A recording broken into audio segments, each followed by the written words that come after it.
للخير البرايا إكرامه كدناني شكر خير البرايا إكرامه كدناني أنك آلة كبار سبك كبار كدا أندب علي كسالي جايا على كيراكا يا سانا هيرا سوروك يا ما شكر خير البرايا إكرامه كدناني A'ouzou billahi minash shaitani rajim, bismillahir rahmanir rahim. Chers téléspectateurs du monde francophone, assalamu alaikum wa rahmatullahi wa barakatuh. Vous suivez une nouvelle émission de Ciel Nouveau. Aujourd'hui, nous parlerons de la notion de la pudeur en islam et dans la société africaine. Est-elle démise? Si oui, et M. Chérif Mamadou, caïd du district d'Abidjan. Assalamu alaikum wa rahmatullahi wa barakatuh, chers téléspectateurs. Alaikum salam wa rahmatullahi wa barakatuh. Merci à vous. Alors, qu'est-ce que la pudeur en islam? Ashhadu an la ilaha illallah wahdahu la sharika lahu wa ashhadu anna Muhammadan abduhu wa rasuluh. Amma ba'd, fa'oudhu billahi minash shaitanir rajim. Bismillahir rahmanir rahim. La pudeur à l'islam, l'islam dit tout ce que la pudeur apporte de bien. Il n'y a pas autre chose de quelqu'un, il a la pudeur, quelqu'un a honte. La personne qui fait du bien. D'accord, mais c'est quoi la pudeur? La pudeur, c'est d'éviter la dépravation. C'est d'éviter de se mettre nu. C'est d'éviter de séduire la société. Voilà. Celui qui ne séduit pas la société. Celui qui ne fait pas la dépravation dans la société. Donc, tout ce qu'il va apporter, c'est du bien. D'accord. Monsieur Chérif Mamadou, c'est quoi la pudeur dans la société africaine? Merci, M. Djavi. Par la pudeur, j'attends un sentiment qui éprouve une personne devant ce que sa dignité lui semble interdit. Donc, c'est un sentiment de honte,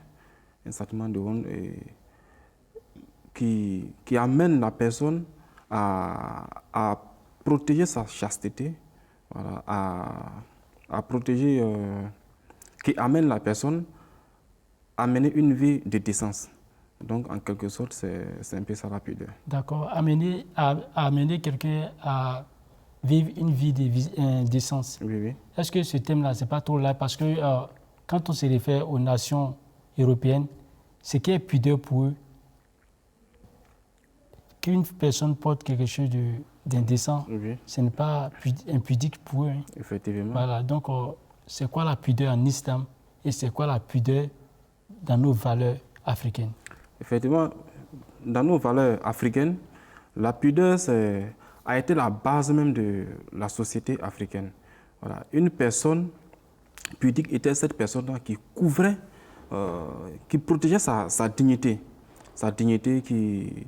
qui n'exhibait pas son corps physique, voilà, qui se couvrait normalement, qui s'habillait correctement. C'est vrai, dans certains peuples en Afrique, il y a eu... c'est vrai, dans certains peuples en Afrique, les accoutrements diffèrent. Mais il y a quelque chose qui est à protéger. D'accord. Voilà, Okay. qui est de manière... C'est ce que vous avez dit, protection Oui, oui. de la dignité. La dignité, c'est ça. Ok. Oui. Donc, missionnaire, je vous retourne encore la question. C'est quoi la pudeur? Alhamdulillah, la pudeur en islam veut mettre la différence entre la civilisation humaine Ok. et l'état de la sauvagerie, Ok. Donc, l'état animal. l'état animal. D'accord. Voilà la raison pour laquelle l'humanité tout entière est unanime. Le premier prophète, Aboul Bachar, qu'on appelle Adam. Dieu a donné 4 lois fondamentales à Adam alayhi salam. D'accord. Alayhi salam. Donc moi je n'ai pas besoin de tous les 4 lois, mais j'ai besoin seulement d'un. D'accord. Parmi les lois qu'Allah subhanahu wa ta'ala a donné à Adam alayhi salam de venir enseigner à l'humanité, il y a la pudeur dedans. Il faut fermer les parties intimes. Adam est venu enseigner à l'humanité comment il faut s'habiller, comment il faut fermer le partie intime. Si toi tu dis que tu es un être humain, ça veut dire quoi? Il faut t'habiller dignement. D'accord. Il faut fermer ton partie intime. Puisque c'est la religion qui a montré comment il faut s'habiller. D'accord. Mais si toi tu dis que moi je suis un être humain, je ne m'habille pas, je ne ferme pas ma partie intime, ça veut dire que jusqu'à présent, tu n'as pas encore atteint le stade de l'être humain. D'accord. Tu es encore dans un état de primitif. D'accord. Fais un effort pour devenir d'abord l'homme, pour devenir être humain. Voilà, parmi les lois, les 4 lois qu'Allah subhanahu wa ta'ala a données à Adam, il y a la protection de fermer les parties intimes qu'on appelle la pudeur. D'accord. Tout de suite, M. Chérif disait que la pudeur, c'est la protection de la dignité. C'est-à-dire, il a parlé de la différence, des différentes manières de s'habiller. Voilà. Mais la pudeur, est-ce que ça se résume seulement qu'à l'habillement? Non. Est-ce que ça se résume qu'à la protection de la dignité? Parce que ici, ce qui est protection de dignité, ailleurs, ce n'est pas protection de dignité. Oui. OK? Oui. C'est quoi exactement? Mon frère Djabi, personne dans le monde, les accoutrements peuvent changer. OK. Mais fermer partie intime, s'habiller, d'autres peuvent s'habiller d'une manière plus décente que d'autres. D'autres, c'est moins. Mais quand tu études le monde, 99,99%, chacun ferme au moins. Mais laisser marcher, promener nuit. Alors, puisqu'il y a une conséquence qui est très grave derrière ça. Voilà pourquoi la majorité des êtres humains ont compris, cette partie-là, vraiment, il faut la protéger. C'est bon pour toi-même et c'est bon pour la société. D'accord. Voilà. Donc les accoutrements peuvent changer.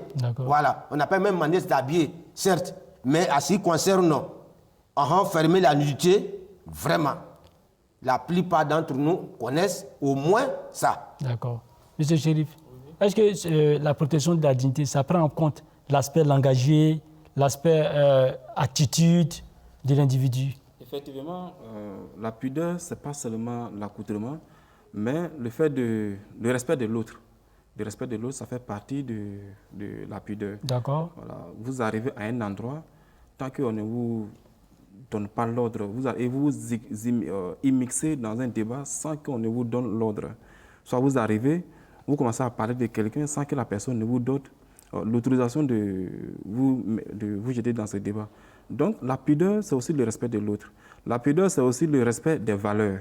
Okay. Le respect des valeurs telles que le courage, voilà, la haute moralité, voilà, le respect le fait d'aimer sa patrie.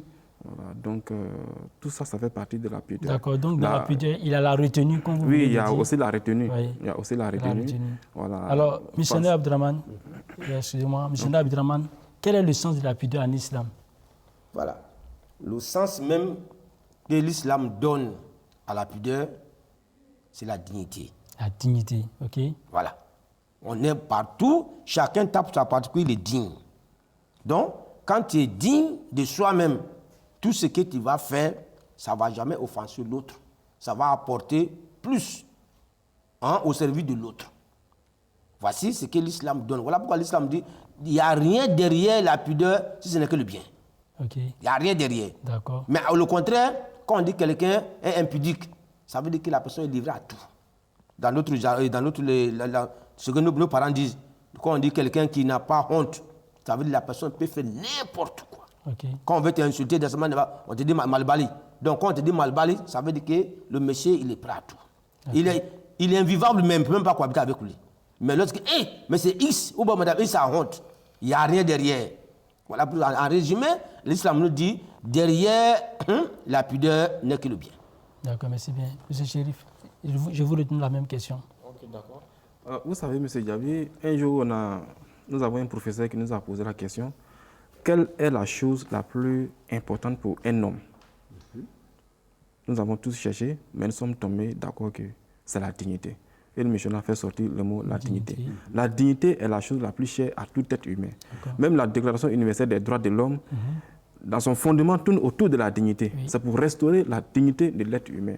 Donc la dignité ici est vue comme une vertu de haute, la vertu la plus grande, la plus haute. Quelle est dans notre société moderne, est-ce que la pudeur est démise, les choses démises? Oui, dans notre société moderne, ce n'est pas... On ne peut pas carrément dire que... Ouais, fustiller, le bilan est un peu mitigé. Voilà. Vous savez, Dieu ne peut pas abandonner une société. Voilà. Quel que soit l'état de la société, il y a toujours des personnes de haute moralité qui seront parmi nous pour nous guider sur la bonne voie, pour ne pas que nous nous égarons. Voilà. Donc, aujourd'hui, la pudeur est observée, quoique il existe avec l'arrivée de, comment dirais-je, de la nouvelle civilisation, oui. Et avec les accoutrements qu'on a aujourd'hui, les cultures et l'éducation que nos enfants reçoivent au dehors, pas forcément ce qu'on leur donne à la maison. D'accord. Voilà, parce qu'il y a la maison qui éduque, il y a aussi la rue qui éduque. Okay. Donc nous recevons aujourd'hui beaucoup d'éducation, les médias, les réseaux sociaux, tout ce qu'on reçoit comme éducation. Donc du coup, la pudeur est un peu atténuée. Mais cela ne veut pas dire que c'est totalement... qu'elle a totalement disparu, voilà, disparu de la société. Les gens. Voilà. Et comment la pudeur doit être, la pudeur est manifestée en islam? D'abord, bien avant, quand tous les prophètes sont, on peut appeler entre guillemets tous les prophètes comme musulmans. Tous les prophètes sans exception.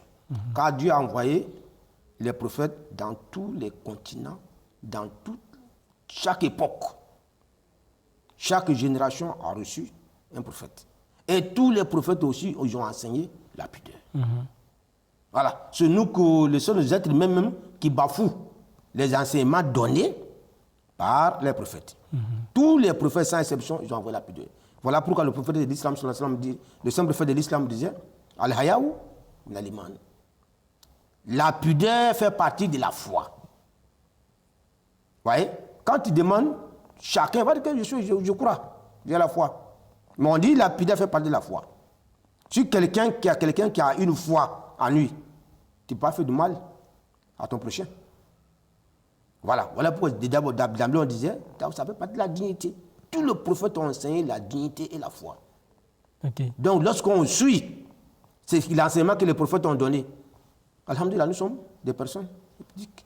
Mais si nous laissons les enseignements de nos prophètes, ce que les occidentaux nous enseignent, pour nous seulement, tout ce qui brille, on prend ça, que c'est la mode. C'est vrai. La mode d'abord, c'est vrai. Mais l'islam nous dit d'abord, avant la mode, il y a quoi? Pourquoi Dieu nous a donné le vêtement? Pourquoi? Dieu dit d'abord de fermer d'abord les parties intimes. Après, maintenant, ça peut servir comme parure. Mais quand on demande le jeune gens, non, c'est la mode. Oui. Mais c'est vrai, c'est la mode. La mode veut dire quoi? Toi-même, tu es nu. Tu déranges la société. Et puis quand tu poses la question, oui, c'est la mode. Mais l'islam dit non. Qui nous a donné l'habillement? C'est Dieu. Dieu dit, je vous ai donné d'abord pourquoi faire. Premièrement, couvrir d'abord la nudité. Ouais. Ça te protège contre la maladie, contre la saleté. Ensuite, maintenant, ça protège la société. Mais quand toi-même tu es nu, tu ramasses toutes sortes de maladies. Tu te fais du mal à toi-même. Et ensuite, tu fais du mal à la société. Voilà pourquoi on prend d'abord, on ferme la nudité. Après, maintenant, la parole vient. Moi, je veux costume, je veux des basins. Regarde-moi comment je suis habillé traditionnellement. C'est ça maintenant c'est ça qu'on appelle la mode. Mais si c'est nu, et puis je dis que c'est la mode, ça ne marche là pas. Vous voyez?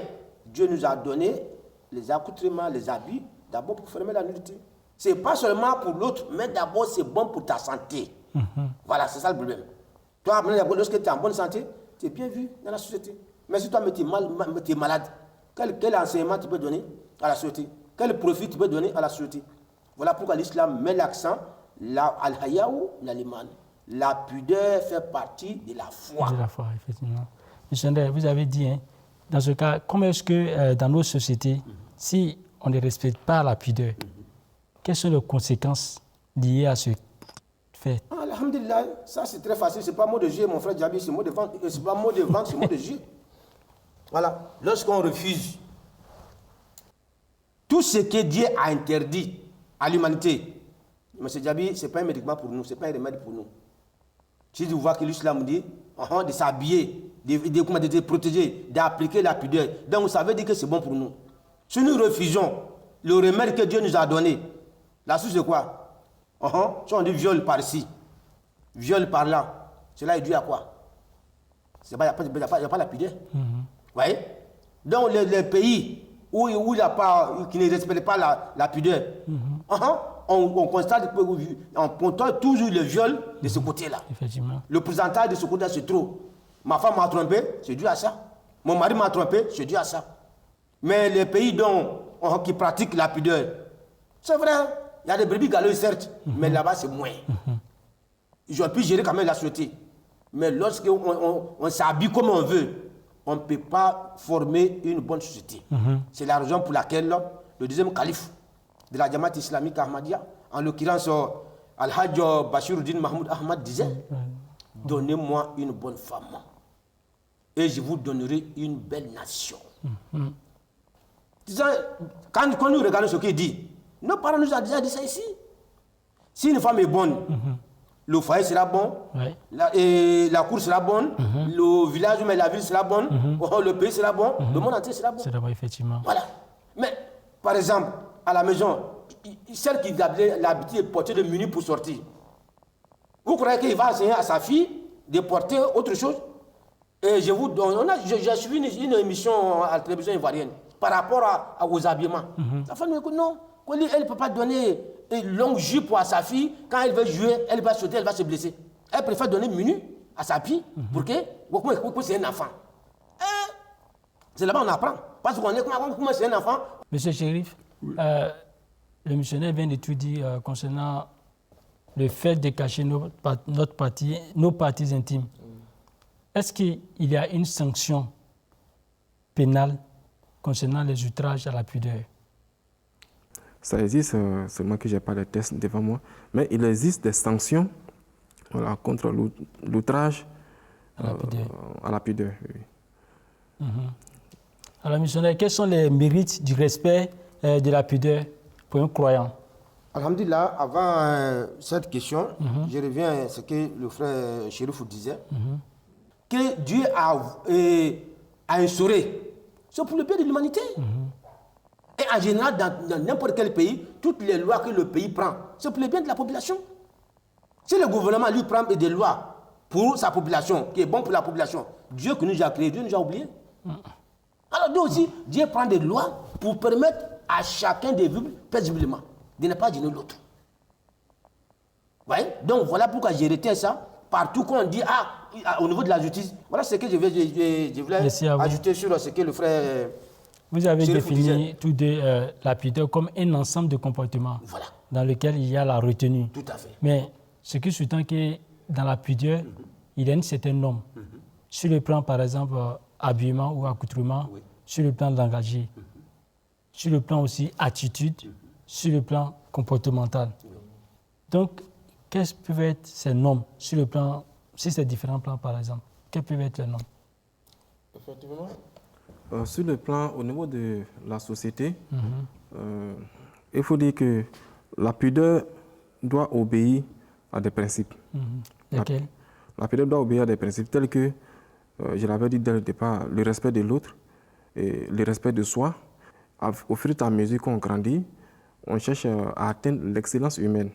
Voilà. Donc l'objectif même de la pudeur, c'est d'écarter le mal de l'homme, d'écarter le mal de l'homme et de nous rapprocher vers le bien, vers le bien qui est une valeur universelle.